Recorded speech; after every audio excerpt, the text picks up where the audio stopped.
Hey, good morning, St. Pius School. Father Daniel and I are here with the news of Pope Francis dying. We wanted to just talk to you a little bit about that. I know you're going to be going down to the chapel today, and some of you have already been there.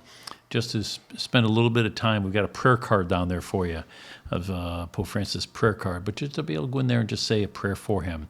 You know, he is the Pope, and he is the supreme leader of the Catholic Church. There's 1.3 billion Catholics, and he's the head of that.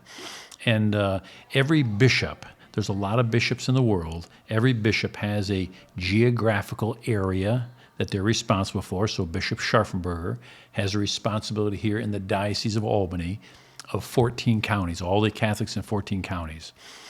The Pope is a bishop, but he is the Bishop of Rome, the Diocese of Rome, and that's a geographical area.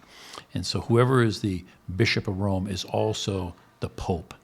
And so I'm going to have Father Danny tell you a little bit about Pope Francis. Okay, as Father said, each bishop has a geographical area that they're in charge. Originally, the Pope, Bergoglio, that is his, baptism name, he's from Argentina, and Argentina is a place in the very south of South America. They're very different. They have a lot of cultural things that are very similar with Italy.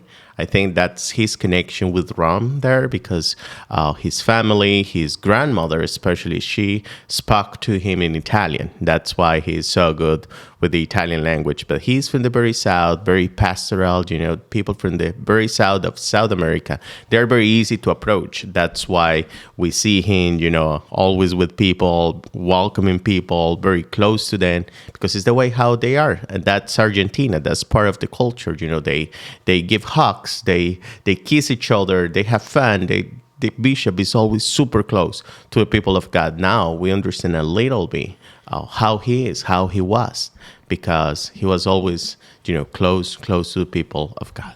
Yeah, and one of the things, Father Daniel, that I always respected about him was that he was a voice for those who don't have a voice, for the poor and those who are hurting. And he will always go down in my mind as really a voice for those who needed somebody to speak for him. Yeah, when he was a bishop in Argentina, Father, he used to go, to the streets with the poor people, with the homeless, to share the Eucharist with them.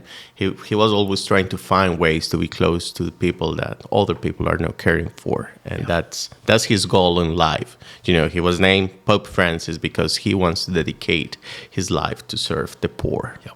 So his tomorrow morning is his funeral in Rome. Of course, it's 4 a.m. our time. But we'll have his funeral, and then Father Daniel and I will be on with you again as the church elects a new pope to talk a little bit about that process. So thanks for listening. Okay, God bless you all. Bye.